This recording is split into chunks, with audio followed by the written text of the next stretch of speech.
आज माननीय मुख्यमंत्री श्री शिवराज सिंह चौहान जी इस लोक कल्याणकारी व पुण्यदायी विकास कार्य का भूमि पूजन करेंगे। और अब निवेदन करेंगे माननीय मुख्यमंत्री जी से कि वे सिंगल क्लिक से प्रदेश भर की अधोसंरचना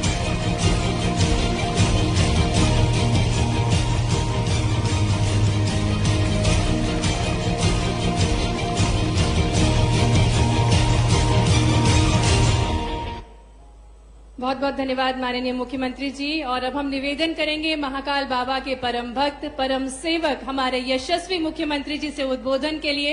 आइए जोरदार तालियों के साथ आमंत्रित करें हमारे लाडले भैया हमारे प्रिय मामा जी को उद्बोधन के लिए।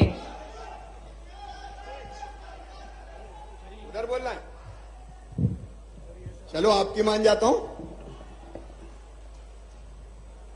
महाकाल महाराज से जो मांगते हैं वो मिलता है, तो मैं भी कोई कसर क्यों छोड़ूं।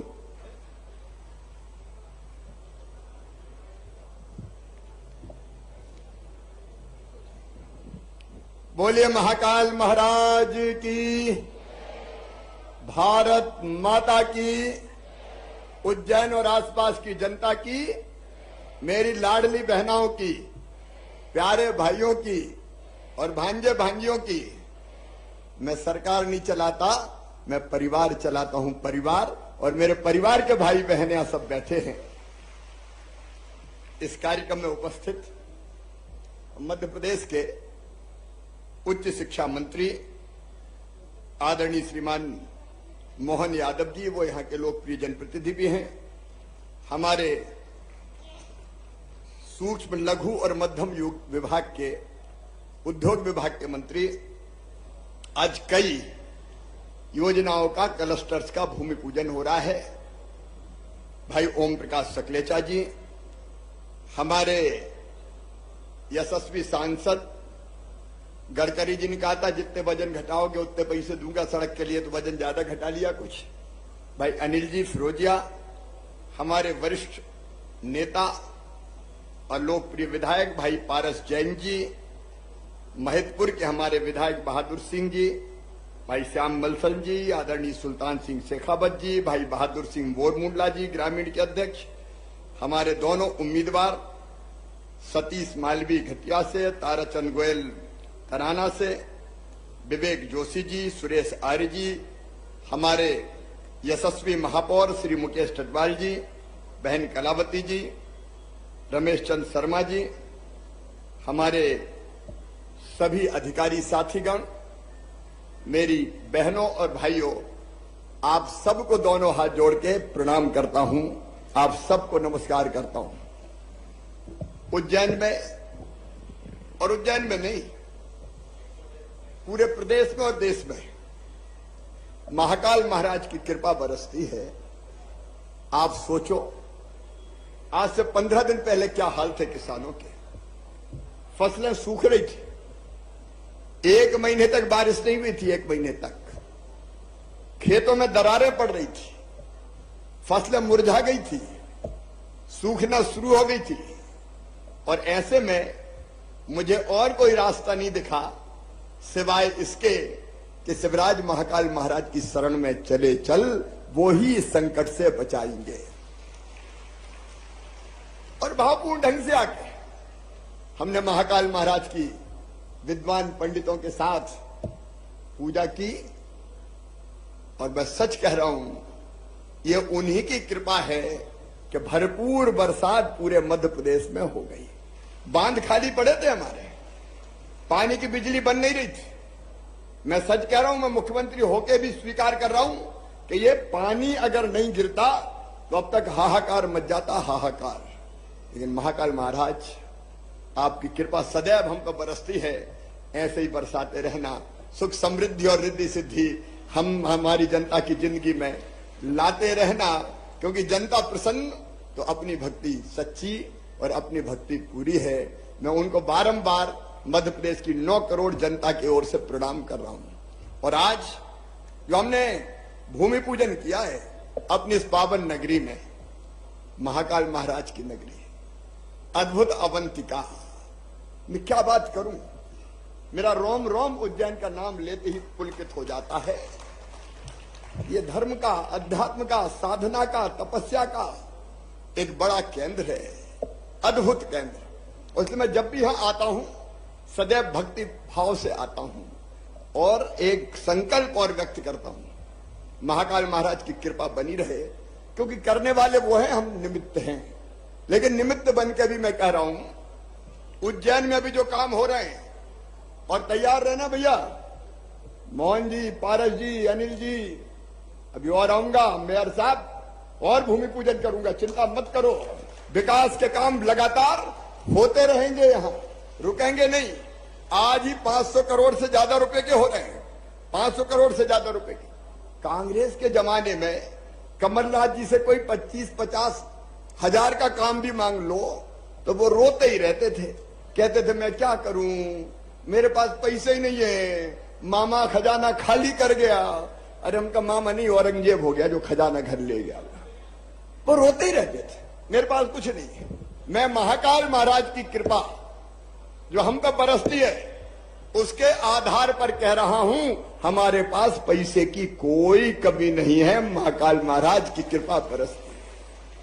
और इसलिए आज चाहे वो हमारा भक्त निवास का शिलान्यास का कार्यक्रम हो, फैसिलिटी सेंटर, अभी जैसा आपने वीडियो में देखा कई तरह की सुविधाएं विकसित कर रहे हैं, लेकिन इसके साथ साथ ओम प्रकाश सकलेचा भी बैठे, कई लघु और कुटीर उद्योग अब मध्य प्रदेश की धरती पर बड़ी तेजी से आ रहे हैं। और हम प्लास्टिक क्लस्टर, नीवन बासा, इंडस्ट्रियल क्लस्टर अलग है, ये अलग अलग इंडस्ट्री तैयारी में नाम लूंगा तो बहुत समय लग जाएगा।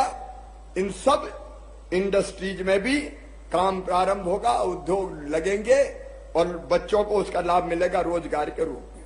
पूरे राज्य में, आज केवल उज्जैन में कार्यक्रम नहीं है, पूरे राज्य में आज 15 एमएसएमई क्लस्टर का हमने भूमि पूजन और लोकार्पण किया है।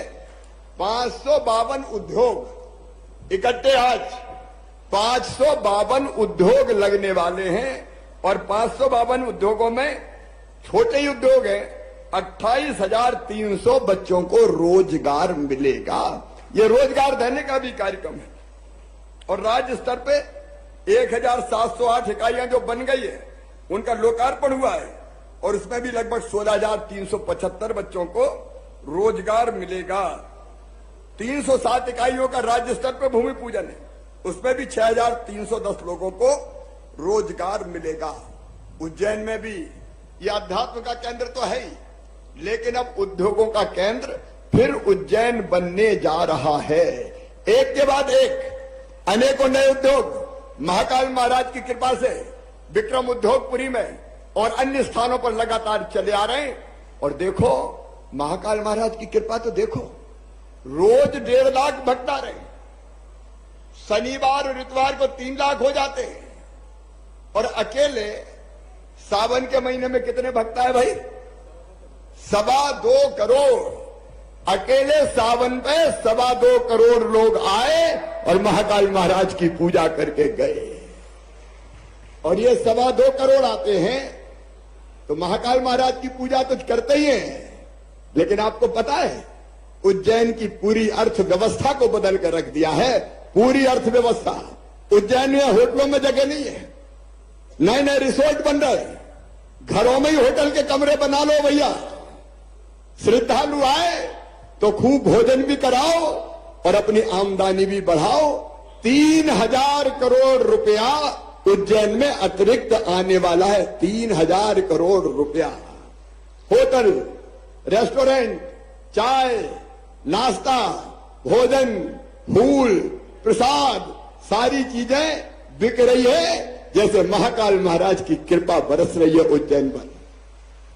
और ये सोच लेना, मैं बहुत सोच समझ के कह रहा हूं और यहां से कह रहा हूं, हृदय से कह रहा हूं, भाषण नहीं दे रहा। महाकाल महालोक के बाद जिस बात में मैं बोलूं नहीं तो बोलूंगा कैसे भैया? अब देखो ये परिवार ही तो है। मामा बोल रहा, बोल ले अभी त्रिशूल ले लो और डमरू, मैं जरूर लूंगा। अरे और कोई मुख्यमंत्री होता तो कहीं त्रिशूल डमरू देने को आ सकता था, लेकिन ये तो अपना परिवार है भाई, परिवार। डमरू भी ले जाऊंगा, त्रिशूल भी ले जाऊंगा, और जरूरत पड़ी तो भोले बाबा की भक्ति में लीन होकर डमरू बजाऊंगा भी। लेकिन कांग्रेसी बड़े परेशान हैं। अब महाकाल महालोक पे आरोप लगा दिए। शर्म नहीं आई कांग्रेसियों तुम्हें? जिस महाकाल महालोक ने उज्जैन की सूरत बदल दी, वहां आरोप लगा रहे हैं गड़बड़ हो गई, गड़बड़ हो गई, गड़बड़ हो गई। अरे महाकाल महाराज गड़बड़ करने वालों को भस्म कर दें, कोई छोड़ेंगे क्या वो? लेकिन ये लोग और कुछ नहीं मिलता, गड़बड़ हो गई, मूर्ति गिर गई। अरे कांग्रेसियों, कुछ तो शर्म करो, कुछ तो सोचो, कम से कम मंदिर तो छोड़ दो, भगवान को तो छोड़ दो। लेकिन झूठे आरोप लगाते रहते हैं। जलने वाले जला करें, हम रुकने वाले नहीं है।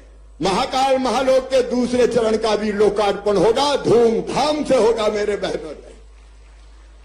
और आज फिर कह रहा हूं, महाकाल महाराज की कृपा से हमारी अवंतिका, हमारा उज्जैन 3 लोक से न्यारा होगा, 3 लोक से न्यारा।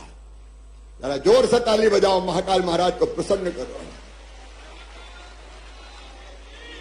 बोलिए महाकाल महाराज की। उज्जैन अब रुकने वाला नहीं है, विकास के पथ पे बढ़ गया है।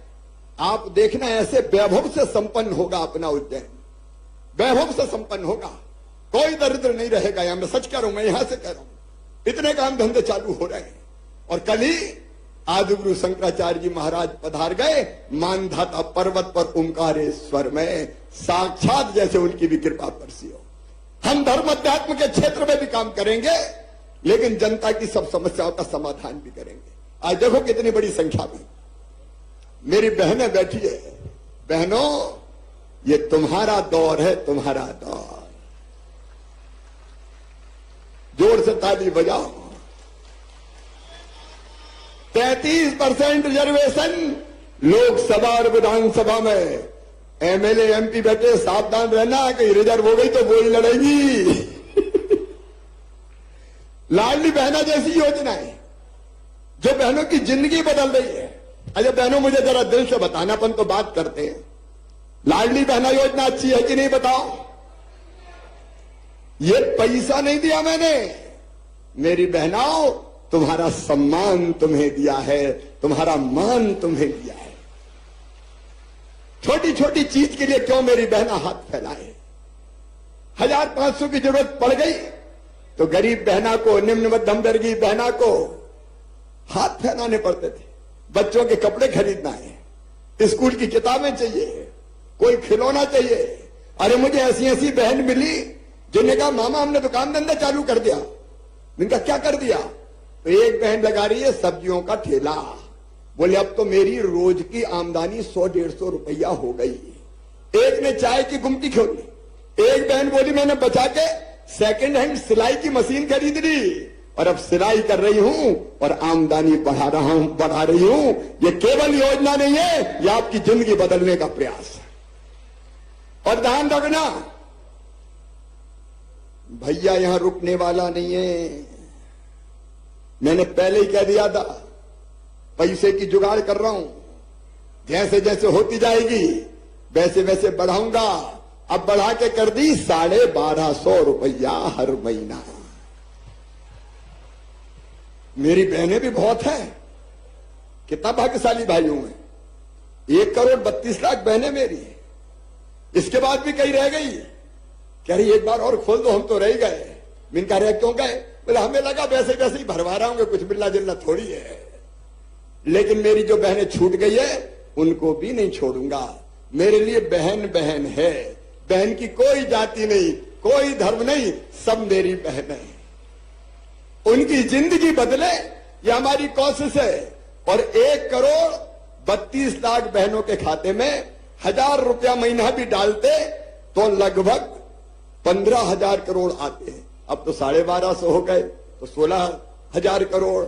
और जैसे ही पैसे की जुगाड़ हुई 1250 से बढ़ा के करूंगा 1,500, फिर 1,500 से बढ़ा के करूंगा 1,750, फिर 1,750 से बढ़ा के करूंगा 2,000, फिर 2,000 से बढ़ा के करूंगा 2,250, 2250 से बढ़ा के करूंगा 2500, 2500 से बढ़ा के करूंगा 2750 और बाद में कितने करूंगा? जोर से बोलो 3000। ये कांग्रेस की नहीं, ये शिवराज की गारंटी है। जो कहा है वो करेंगे। और भाई चिंता मत करना, बहनें बड़ी दयालु है, ज्यादातर पैसा अपने काम आने वाले हैं। और मेरी बहनों, मैंने एक इंपैक्ट असेसमेंट करवाया कि इससे बहनों की जिंदगी में क्या परिवर्तन आया। तो मैं एक राज की बात बताऊं, कई बहनों ने, हमने सर्वे करवाया तो उन्होंने कहा कि हमारी जब से ये पैसे आ रहे हैं तो घर जरा पूछ पड़क बढ़ गई है, इज्जत बढ़ गई है। घर सासू मां भैया प्रेम से बोलती है, बहू कैसी हो, आ गए कि नहीं आए। और एक बहन ने कहा कि अब तो सासू मां कहती थी रोटी में घी चुपड़ के दो बहू को भी। और साहब भी जब बाहर से आते हैं तो उनका प्रेम भी थोड़ा बढ़ गया है। गुड्डू की मम्मी कैसी हो, कोई परेशानी तो नहीं है। देखिए, पैसा परिवार को सशक्त करने के काम आएगा। ये कोई फ्री बांटने की चीज नहीं है। ये जो बुनियादी जरूरत है परिवार की, उस बुनियादी जरूरत को पूरा करने का अभियान है। मैं जानता हूं मेरी बहनाओं, तुम पैसा फालतू खर्चा नहीं करोगी, तुम पैसा सही काम में, घर की उन्नति में लगाओगी, बच्चों की पढ़ाई लिखाई में लगाओगी। परिवार संकट में आया तो पति देव की तरफ भी हाथ उठा के कहोगी चिंता मत करो, मैं तो हूं, ले जाओ पैसा। बहनें यही करने वाली है, परिवार सुखी होगा, आगे बढ़ेगा। अपने आप में दुनिया का सबसे बड़ा अभियान है ये, माता बहन बेटियों का सशक्तिकरण, सबसे बड़ा अभियान। और बाकी चीजें भी आप देखें। देखो, मैंने कहा परिवार है तो परिवार कैसा होता है? परिवार में हर एक बात की चिंता की जाती है। माता पिता अपने परिवार की मुखिया करते कि नहीं करते? अब परिवार की सरकार कैसी होती है? राशन फ्री गरीबों का परिवार की सरकार है। एक बात और सुन लेना ध्यान से, ये मेरा संकल्प है। जिनके पास रहने की जमीन का टुकड़ा नहीं है, कई जगह ऐसी हालत हो गई कि दादाजी थे, उनके 4 लड़के हुए, 4 बहू आ गई, फिर 4 के 4 और हो गए, अब उनकी बहू आ गई। तो कई घर ऐसे हैं कि जहां रहने की जगह नहीं बची। और जब ये बात मेरे ध्यान में आई तो हमने तय किया कि एक परिवार मतलब पति पत्नी और उसके बच्चे, अगर उनके पास रहने की जमीन नहीं है, छोटे से घर में कई लोग रह रहे हैं, तो उनके पट्टा देके जमीन का मालिक बनाएंगे, रहने की जमीन की व्यवस्था उनकी करेंगे। हमने चलाई है मुख्यमंत्री भू आवासीय अधिकार योजना। गांव में पट्टे वितरित होना शुरू हो गए। शहरों में 2 मॉडल पे काम करेंगे हम, क्योंकि शहर में जमीन की कमी है। हालांकि एक बात और बताऊं, माफियाओं से हमने 23,000 एकड़ जमीन छुड़ाई है। माफिया थे जो गड़बड़ करते थे, कब्जे, इस जमीन पे भी कब्जा कर रखा था, ये सब भी कब्जा कर रखा था, हटा दिया कब्जा, और अब ये सारी चीजें बन रही है। एक तो वो जमीन जितनी हम छुड़ा रहे हैं, उस जमीन पे गरीबों के मकान बनाएंगे शहर में, और बाकी भी जो बरसों से रह रहे हैं उनको पट्टा देके मालिक बनाएंगे, और जिनके पास जमीन नहीं है तो अभी उपलब्ध करके मल्टी स्टोरी बना के रहने के कम से कम एक छोटे घर की व्यवस्था करेंगे। गांव में जमीन देंगे, ત્યાં मल्टी स्टोरी भी बनाएंगे, तो रहने की व्यवस्था हो जाए। तीसरी चीज हमारी होती है, तीसरी चीज सबसे जरूरी होती है, वो है बीमारी में इलाज।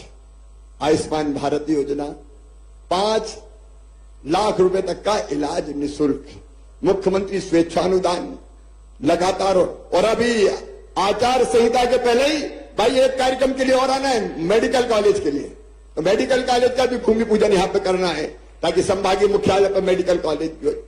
इलाज की परफेक्ट व्यवस्था। एक होती है बच्चों की पढ़ाई, सबके दिमाग में चिंता रहती है कि मेरे बेटा बेटी ढंग से पढ़ जाए, और विशेषकर वो परिवार जो आर्थिक रूप से कमजोर रहते हैं। तो मेरी बहनों मेरे भाइयों, हमने जो योजना बनाई है, देखो बच्चे गांव में दूसरे गांव पढ़ने जाए, 5वीं पास करके 6वीं, तो 4,500 रुपए हमने साइकिल के दिए। 8वीं पास करके 9वीं में दूसरे गांव जाए तो 4,500 रुपए खाते में डाले। और 12वीं में जिन बच्चों ने 75% नंबर लाए मामा ने उनको लैपटॉप के लिए 25,000 रुपया खाते में डाल दिए हैं। और अब अगले साल से 60% नंबर जो बच्चे लाएंगे उनको मामा लैपटॉप दिलवाएगा, ताकि उनकी पढ़ाई ठीक से हो सके। अच्छा, गरीब का बेटा बेटी टुकर टुकर काय को देखे कि उसके पास लैपटॉप है, मेरे पास नहीं है। अगर वो पढ़ने में तेज, हमको करना चाहिए, ये हमारा फर्ज है। और सुनो, 12वीं में मैंने कहा था कि जो बच्चे पहले नंबर पे आएंगे, अपने स्कूल में एक बेटा और एक बेटी, उसको मामा स्कूटी दिलवाएगा। हमने स्कूटी दे दी, जो पसंद में आई वो ही खरीदी। और अगले बार एक नहीं, 3 बेटों को और 3 बेटियों को जो सबसे ज्यादा नंबर लाएंगे हम स्कूटी दिलवाएंगे। इससे क्या फायदा होगा? बच्चों में प्रतिस्पर्धा बढ़ेगी। स्कूटी लेना, अच्छा पढ़ो, स्कूटी लेना, अच्छा पढ़ो। और मम्मी पापा भी प्यार से कहेंगे बेटा पढ़ ले, मामा स्कूटी देगा। तो अपने आप शिक्षा का स्तर ठीक हो जाएगा, हमारे बच्चे और काबिल और योग्य बनेंगे। और इसलिए जैसे मम्मी कहती ना, बेटा मांझा टॉफी दिला दूंगी, तो मामा ने भी कह दिया बेटा पढ़ ले, स्कूटी दिला दूंगा मैं, चिंता क्या को करता है। तो इसलिए कर रहे हैं, ये कोई फ्री बांटने की चीज नहीं है। पढ़ाई के साथ अपन ने जोड़ा है, तो अपना परिवार है ना, तो परिवार की चिंता करनी पड़ेगी। और इसलिए एक परिवार को जितनी तरह की चीजों की जरूरत है, देखो कई चीजें मैंने करी, आज समय नहीं है, अभी खंडवा जाना है, वहां से जबलपुर जाना है। एक चीज मैंने क्या करी, बड़ी तरकीब से हम लोगों ने अलग अलग तरह के फैसले किए। जैसे मैं बता रहा हूं, ज्यादा चर्चा में नहीं आई, आप लोगों को भी भैया चर्चा करनी चाहिए। अनिल, जो चीज मैं बता रहा हूं एक बार सुन लें सब।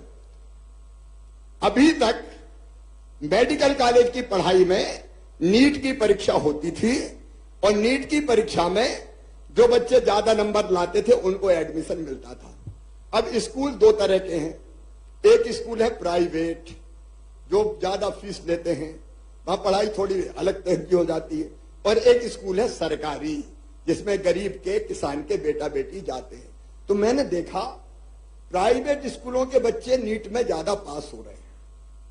तो एक फैसला मैंने बड़ा किया कि अब 2 मेरिट लिस्ट बनेगी। मेरी बात सुन रहे हो ना सर, मैं समझाने के लिए कर रहा हूं, भाषण नहीं दे रहा। 2 मेरिट लिस्ट बनेगी। एक मेरिट लिस्ट बनेगी नीट के आधार पे, मेरिट के आधार पर, लेकिन दूसरी मेरिट लिस्ट बनेगी सरकारी स्कूलों के बच्चों की अलग से, और उनको रिजर्वेशन दे दिया 5%, कि उनमें 5% में केवल सरकारी स्कूलों के बच्चे ही निकल के डॉक्टर बनेंगे। मेरी बात समझ गए कि नहीं समझे? ए धन्नू पन्ना कल्लू मन्ना जुम्मन, तेरे बेटा बेटी को भी डॉक्टर बनाऊंगा। क्यों? गरीब का बेटा बेटी। ऐसे फैसले करने पड़ते हैं गरीबों का साथ देने के लिए। एक काम और कांग्रेस ने करा, मेडिकल इंजीनियरिंग की पढ़ाई कायम होगी, बोले अंग्रेजी में ही होगी।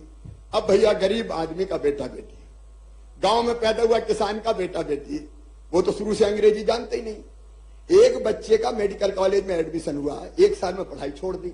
मैंने पूछा बात क्या, तूने छोड़ क्यों दी? कहले मामा मैं तो हिंदी में पढ़ा, और वहां तो अंग्रेजी में गिटर पिटर होती है ना, मासी टीटी घरे डुकरिया पीटी, अपने पल्ले ही नहीं पढ़ रहा कोई। तो बोले हम तो पढ़ाई छोड़ के आ गए, अपनी भाषा आती, हमको दूसरी नहीं आती। तो हमने मध्य प्रदेश में फैसला किया कि मध्य प्रदेश की धरती पर मेडिकल और इंजीनियरिंग की पढ़ाई हिंदी में भी की जाएगी। बोलो करना चाहिए कि नहीं? नहीं तो कहां जाएंगे हमारे बच्चे, बताओ। तो ऐसे बड़े बड़े फैसले अनेकों किए हैं, अनेकों बड़े बड़े फैसले किए जो हमारे बच्चों की जिंदगी बदल दे। आज रोजगार दिवस है, हमने एक योजना बनाई, सीखो और कमाओ। यहां उद्योग आ रहे हैं, उनसे भी हमारा MOU हो रहा है कि हमारे उज्जैन में आने वाले उद्योगों में उज्जैन के बच्चों को काम सिखाओ। सीखो और कमाओ योजना। बच्चे काम सीखने जाएंगे तो काम सीखेंगे, और काम सीखने के दौरान उनको मामा 8,000 रुपया महीना देगा, 8,000 रुपया महीना। और जब काम सीख जाएंगे तो वही नौकरी लग जाएगी। भाई कारखाने वाले को तो जिनके हाथ में काम हो वही लोग चाहिए ना, और इसलिए सीखो कमाओ योजना लागू की। सरकारी नौकरियों में 1 लाख भर्तियां हमने करने के लक्ष्य को लगभग पूरा कर लिया। अगले साल फिर 1 लाख सरकारी नौकरियां निकाली जाएगी, ताकि उनमें भी रोजगार मिलता रहे। और आज जो हमारा MSME विभाग ने MSME विभाग ने जो प्रयास किया है कि हम लोन देके बच्चों के काम धंधे शुरू करवाएं। मैं चाहता हूं मेरे बेटा बेटियों, तुम में से कई ऐसे निकले जो रोजगार मांगने वाले नहीं, रोजगार देने वाले बन जाए। इसके लिए मुख्यमंत्री उद्यम क्रांति जैसी योजना, जिसमें 50 लाख रुपए तक का लोन बैंक देगा बच्चों को, लेकिन बैंक मांगता गारंटी, गारंटी लाओ, गारंटी लाओ। अब गारंटी लायक होते तो तुम्हारे पास काय को आते। तो हमने तय किया है गारंटी बच्चों के मम्मी पापा नहीं देंगे। कौन देगा? अरे जोर से बताओ, कौन देगा? मामा देगा। सरकार से गारंटी दिलाएंगे, वो कहां से गारंटी लेके आएंगे? तो ऐसे हमारे बच्चे छोटे छोटे कारखाने लगाएं, छोटे बड़े काम शुरू करें।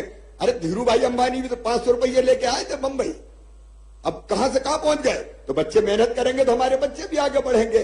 और इसीलिए हमारे महीने मनाते हैं रोजगार दिवस। आज भी केवल उज्जैन में नहीं, पूरे मध्य प्रदेश में रोजगार दिवस मना।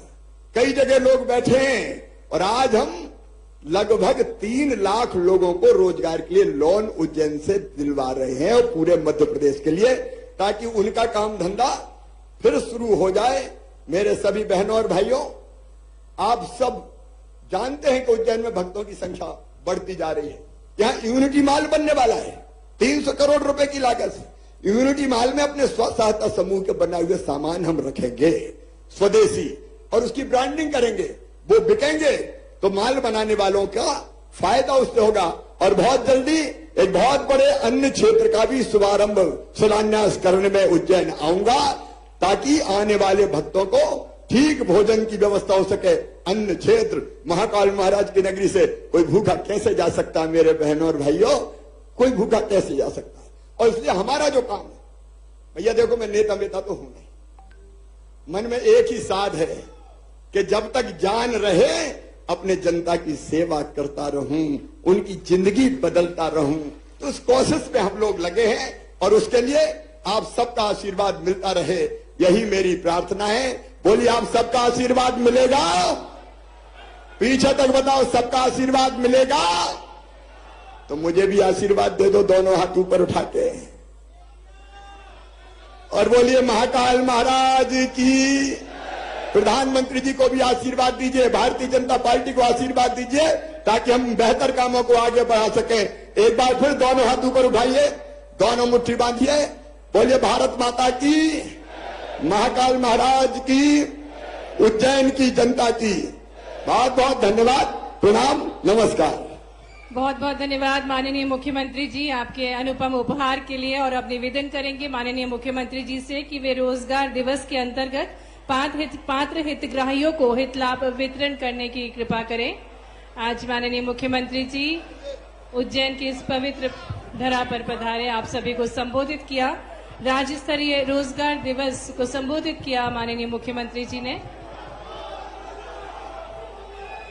आप सभी का अभिवादन स्वीकार करते हुए आज उज्जैन की नगरी को अनुपम सौगातें भेंट स्वरूप देने के लिए, महाकाल के भक्तजनों की सुविधा अनुसार उनको कई सारी सौगातें देने के लिए माननीय मुख्यमंत्री जी का शुभागमन महाकाल मंदिर परिसर।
माननीय मुख्यमंत्री जी से निवेदन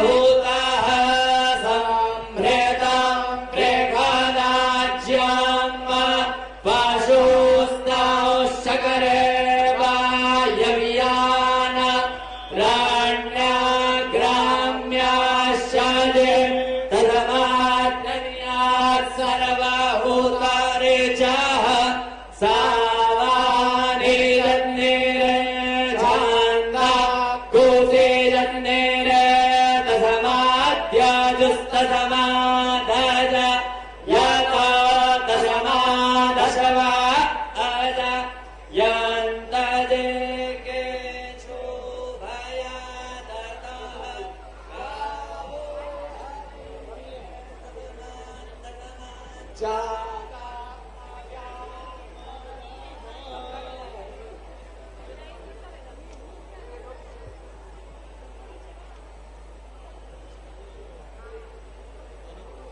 जय जय श्री महाकाल।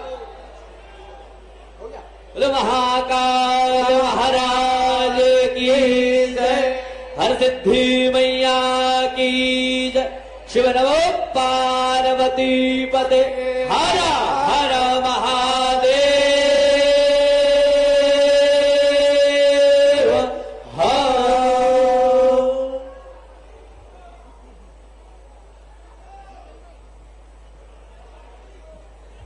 माननीय मुख्यमंत्री जी, आप सभी का अभिवादन स्वीकार करते हुए, और जैसा कि हमें ज्ञात है रोजगार दिवस एक नई स्वरोजगार क्रांति है, निवेदन करना चाहेंगे माननीय मुख्यमंत्री जी से कि स्वरोजगार दिवस के अंतर्गत पात्र हितग्राहियों को हित लाभ वितरण करें। मंच पर आमंत्रित करते हैं जय गजानन, मातृ छाया, अंतरा सेल्फ हेल्प ग्रुप को, और माननीय मुख्यमंत्री जी 9 लाख रुपए का ऋण राष्ट्रीय शहरी आजीविका मिशन नगर निगम उज्जैन द्वारा इनको दिया जा रहा है। इसी क्रम में आगे आमंत्रित करते हैं जया को, जिन्हें भगवान बिरसा मुंडा योजना के अंतर्गत 1 लाख रुपए का ऋण माननीय मुख्यमंत्री जी द्वारा दिया जा रहा है। मंच पर आमंत्रित करते हैं पीठ कीर्ति बाला को, और इस बहुत बहुत धन्यवाद माननीय मुख्यमंत्री जी का कि वे हमारे बीच पधारे। आज उज्जैन को अनुपम सौगातें आपने भेंट स्वरूप दी, साथ ही साथ राज्य स्तरीय रोजगार दिवस को आपने संबोधित किया, इसके लिए आपको हृदय से धन्यवाद।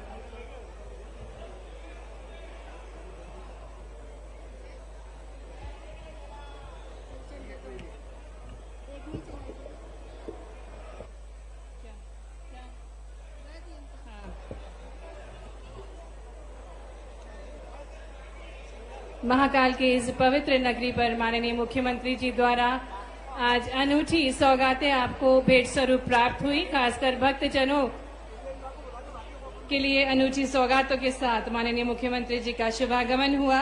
श्री महाकालेश्वर मंदिर भक्त निवास के साथ साथ सुविधा केंद्र बनाया जा रहा है। साथ ही विशाल संख्या में भक्तजनों के लिए विशाल पार्किंग की व्यवस्था